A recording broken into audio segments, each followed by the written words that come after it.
Hi guys, here we've got Samsung Galaxy S23 Ultra, and let me show you how to force restart of this device.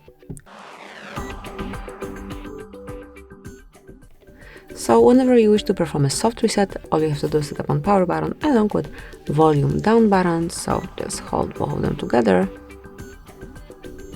Keep hold until your device is off, and then you can release the buttons once you feel the vibration.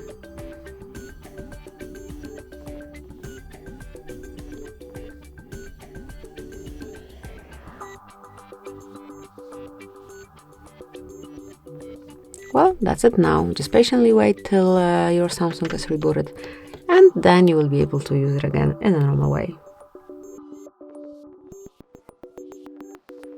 And that's it now. You can smoothly swipe to unlock and use your device in a normal way. So, thank you for watching. Please subscribe our channel and leave the thumbs up.